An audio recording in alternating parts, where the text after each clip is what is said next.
Hello everyone, welcome again to the second in the series of videos about what us astrologers get asked more often than anything else, and how astrology can help you with these particular things in 2016. What particular things is he talking about? Well, if you would have seen my first video, the first of those was career. How can astrology help your career in 2016? This particular video, we're going to talk about how astrology can help you to have more successful relationships in 2016. And by saying that, I'm not necessarily saying you can have more and successful relationships in 2016. But what I'm saying is you can have more successful relationships in 2016. Also, I wanted to point out to you before you watch this, or maybe even after watching this, you might want to check out the other video I'm pointing to now, which is about understanding relationship karma through the nakshatras of Vedic astrology. So let's get down to the nitty-gritty and let's talk about relationships. A great sage once said that relationships are really the highest form of yoga. And that doesn't mean when you get into relationships, you need to be very flexible in your body. Yoga is so much more than that. Yoga means union with oneself. And it's through relationships that we truly begin to understand ourselves, right? One of the things that tends to happen in relationships is our partner tends to be associated many times with an aspect of ourselves which is unloved or which needs our attention. And so many times we see that in our partner, and sometimes we encounter a little bit of stress or difficulty in that person because we need to take a look at something inside of ourselves. So relationships are very, very powerful. And understandably so in relation to that, relationships are also very, very complex. What else do us astrologers get asked? When am I going to meet my soulmate? Well, really, sure, you could try to use astrology to say that, but who is your soulmate, right? Well, who are you, first of all? You're an individual here in consciousness trying to understand your soul on some levels. Who is your soulmate? Well, your soulmate is the entire universe. It's infinity, it's God, whatever it is you choose to call it, right?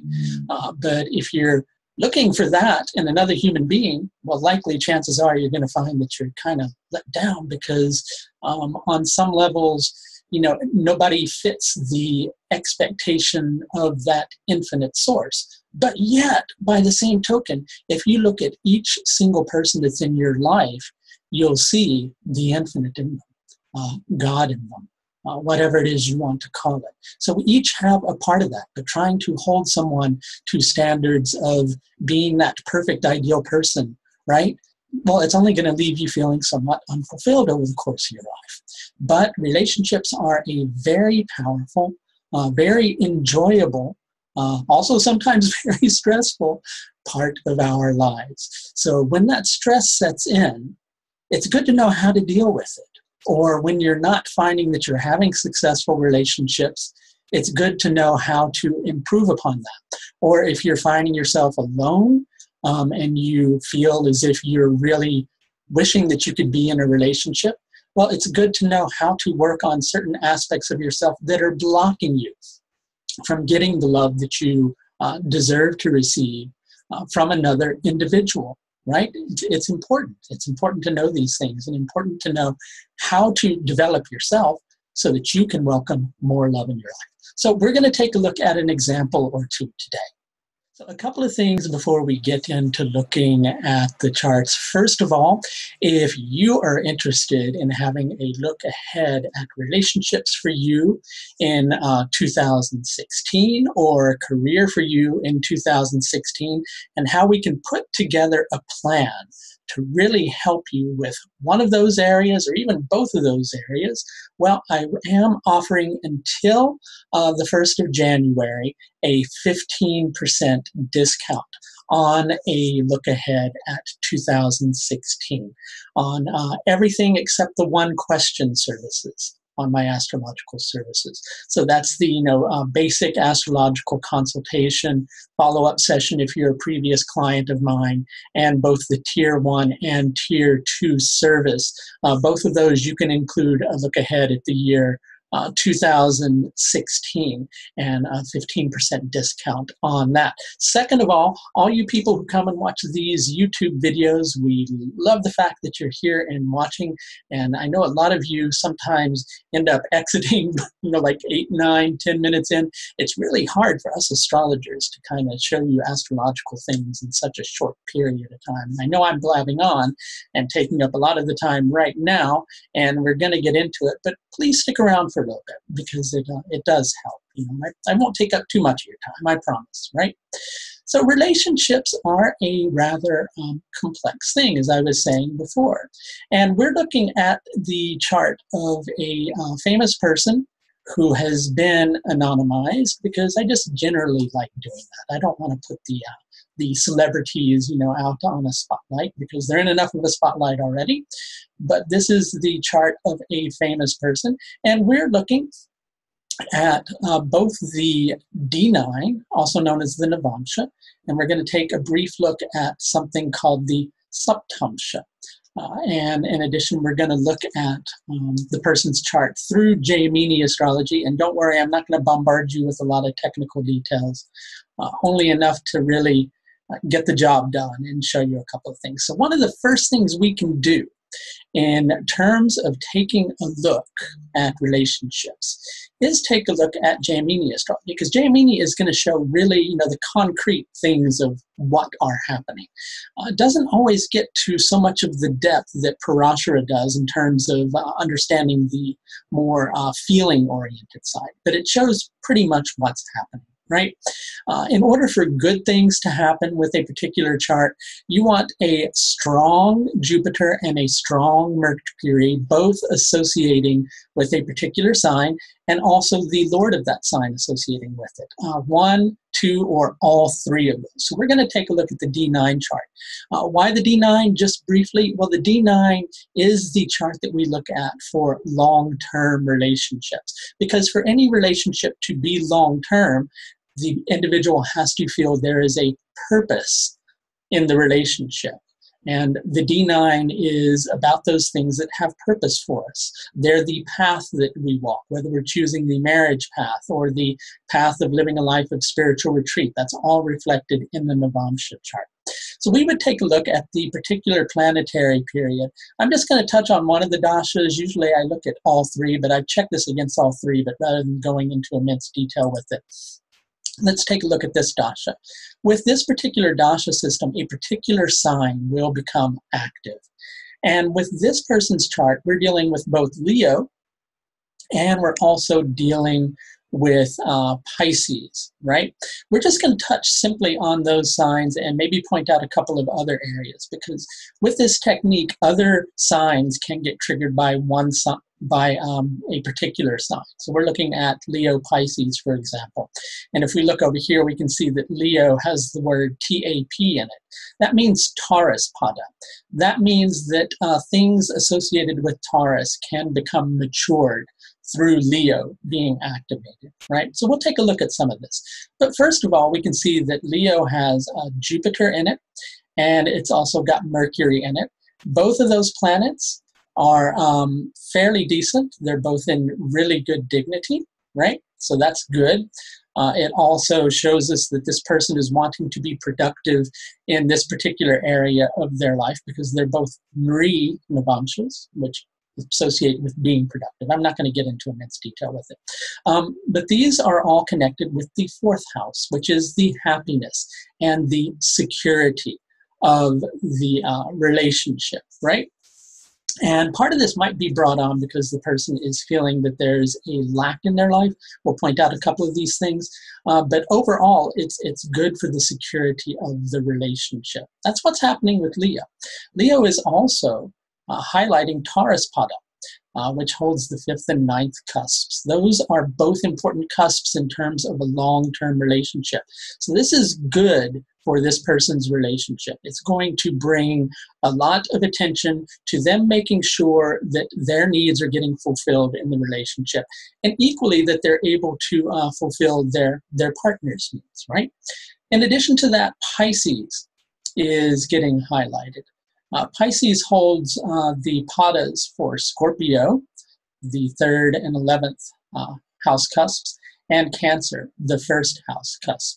Okay, so overall, this is saying the person is looking at the future of the relationship, how much energy they want to put into it. The sun is in good dignity, but the sun tends to separate us from things.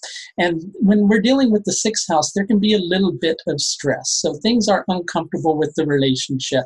And in order to find happiness in the relationship, because the sun rules Leo, the person is going to want to take a look at those particular factors that are causing stress and see what they can do in order to deal with the situation that's coming up for them. So we took a look at Scorpio.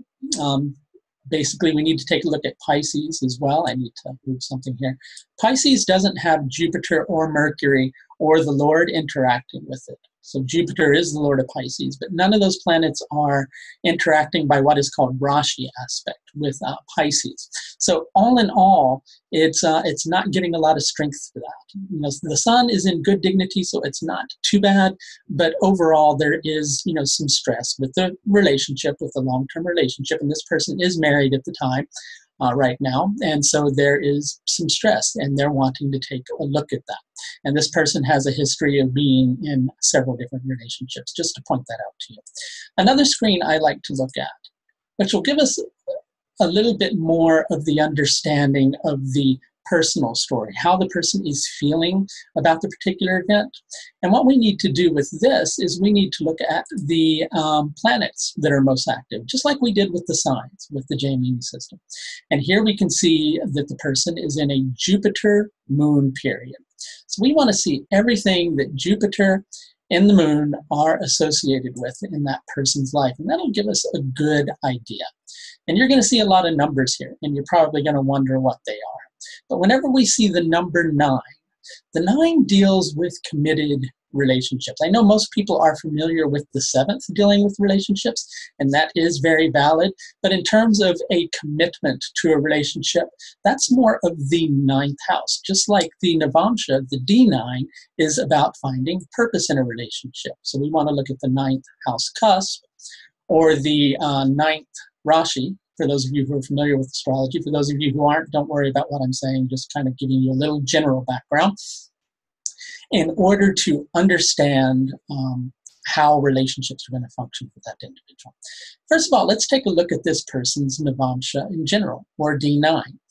We want to see how Venus is doing in this chart, because Venus is the important planet for both relationships, and it's also the important planet for the Navamsha chart. Venus can be looked at as the minister of the planets, just like the sun and the moon are the king and the queen. Well, Venus is like the prime minister. So it gives us the wisdom, the refinement with which to deal with particular aspects in our life. And in terms of walking a particular path and finding purpose in it, we need to have the wisdom. And I know most of you think of Jupiter as a wisdom planet, and it is. Venus is about those things of the world and finding wisdom within those things of the world, walking a path in the world and finding wisdom in it. But Venus is also the planet of love. So when we're looking at relationships, we definitely want to look at Venus. So in this person's Navamsha chart, I know we're looking at Jupiter, Mercury, but we want to do an overall examination. We can see that they don't have a very strong Venus. And Venus deals with that 5th and 9th cusp. So what that means is that makes relationships very difficult for the individual. And quite often they end up going through a lot of changes because of the 8th cusp being highlighted, because they're not finding or feeling that the relationship is going anywhere. And so then they make a change, and they're generally pretty happy with those changes, right? And that's good for them. They make the wise changes that they need to do when the relationship isn't working.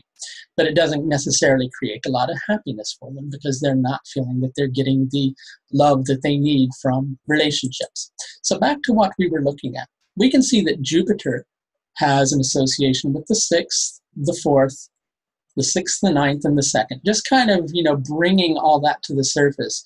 Well, we would want to see how Jupiter's doing. That means that and Jupiter is decent here. So that means in this particular chart, the person is going to say, well, sure, there is a little bit of stress and difficulty in the relationship, but overall I'm happy with it, and overall I feel like I'm, getting my needs met, I should say, to a certain level, perhaps not to the level I would like for them to be met, as we were looking at the previous chart. So what can I do to make that better? So then we want to see what the moon is associated with, which the moon rules that first cusp there. So that means the path of the relationship in general. The person is looking at that relationship path. How's the moon?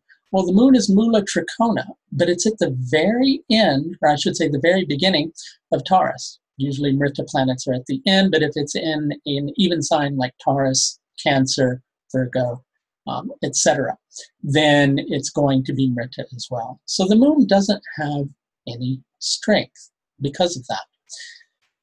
And due to that fact, it can make it so that the person gets concerned about the path of their relationship and how they are going to deal with it, right? So what do we need to do in order to help this particular person? Well, the person's in Jupiter moon, right? But we want to see if Jupiter is giving any strength to the moon, and if the moon is giving any strength to Jupiter. They're not really interacting with each other because the moon is, well, number one, the moon is 0 degrees, and we can take a look at the, I'm not going to get into the technical side of it. Let's just leave that for another thing.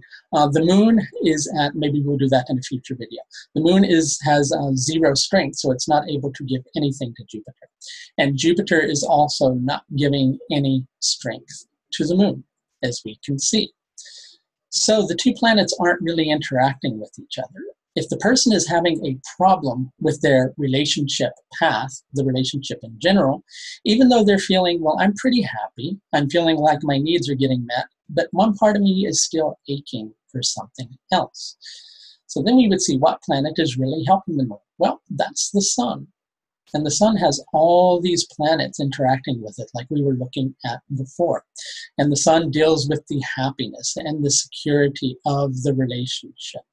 So the person is going to need to take a look at the happiness that they're having with the relationship, because the sun is a Rakshasa planet. They're probably going to make some radical changes within the relationship that help them to feel like they're getting more of what they need, but that also will ensure future relationship security in this particular instance. I could go so much deeper with this. I want everybody to know, but I'm really just kind of trying to not make it too technically heavy for you, if you know what I mean. Quite often, and I want to point out another chart for this. So we can see with this particular chart, let's just touch on a couple more things, right? Which is basically, where is the sun? The sun is in a section of the sky that's called Mrigashira. Mrigashira tends to make an individual dissect something, take it apart, put it back together again, take it apart, put it back together again. As we're dealing with the happiness and the security of the relationship, the person is going to try to immerse themselves in the fun that they're having in the relationship, right? So they'll kind of take things apart that aren't working and go, I need to have more fun in this relationship. So they'll go more fully into that.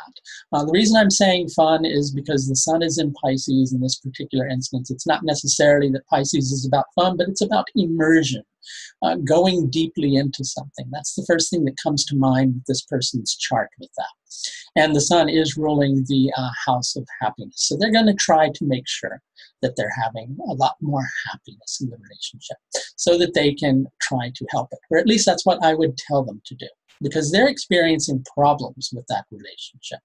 Why are they experiencing problems? They don't really feel like they have the capacity to be themselves, because the moon is in a section of the sky that's called Purva Ashadha, so they have a hard time being authentic in that relationship.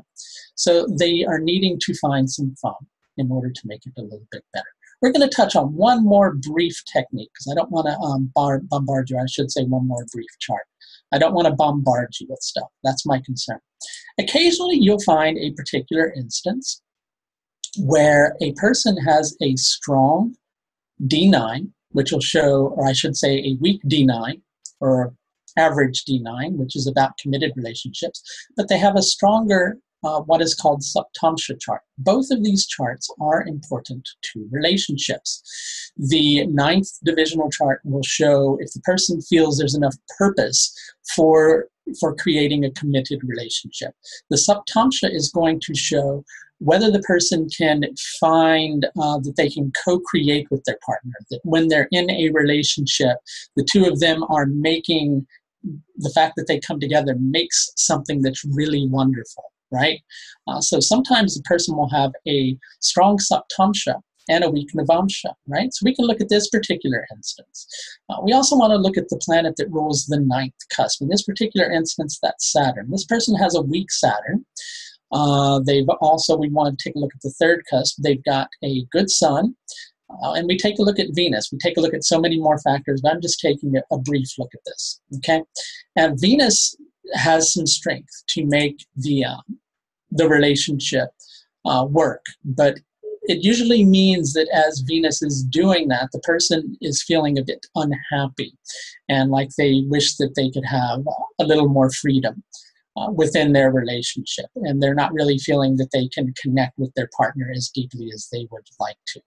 But as they have a strong sun, they're going to recognize the destiny of the relationship, even though they feel that they're scarcely getting what they need, and they're going to put effort towards the partnership and towards the future of it, right? But when you look at their Saptamsha chart, which we'd want to look at the 7th cusp, Jupiter, and the 4th cusp, among other things, okay? The 4th cusp ruler, Saturn, I'm just taking a general look. Usually I need to take a much deeper look than this, but I just want you to get a general idea. Doesn't have any strength, so that tends to create some unhappiness within relationships for the individual. The 7th cusp, though, is Venus, which is really strong. The person can get into relationships where they feel that being with somebody actually means more to them than being with themselves, right? And who wants to be in a relationship where you're with somebody and you feel like, well, I'm actually better off by myself, right? So then we want to take a look at Jupiter. Well, Jupiter doesn't have any strength here because Jupiter's in Taurus, and Jupiter is not very happy within Taurus. So we're taking a look at that, and we want to see that Jupiter is in neutral dignity within Taurus. So Jupiter is feeling like there's too much stress in relationships in general to get involved in a long-term relationship. So quite likely in this person's life, they tend to have a hard time getting into committed relationships, but when they're able to get into a committed relationship, the relationship is able to last. They feel like sticking with the partnership, but they have a hard time getting into it because relationships feel like they are just too much stress for the individual and that things are not really coming together much in the manner that they would like for them to. So to help this particular individual in 2016, we'd see that they are actually in Mercury moon, and we'd see what Mercury is associated with in both of these charts.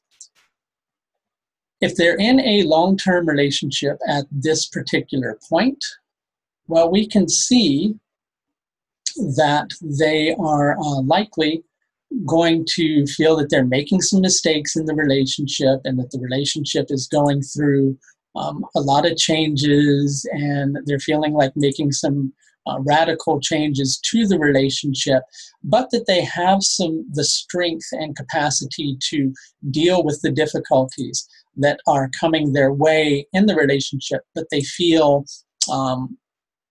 pretty unhappy as they're doing so. Sorry, I was just trying to let the word come to me. Us astrologers, we get flooded with details sometimes. So let's take a look at the Saptamsha chart in case they're not in a long-term relationship. And let's see what that has to say and what's being activated through that. Well, they've got a good strong Mercury there. Mercury gets a little bit damaged by the moon, and they've got a decent moon. So what are we looking at? The person is likely going to put the relationship first because of the factors we're looking at, because of family, and because of children with the person. They decide that they're going to put the relationship first, but it means that they have to try really hard because of these numbers that we're looking at here. And because they have to try really hard, they are having a hard time staying in the connection and feeling like they can co-create with the partner.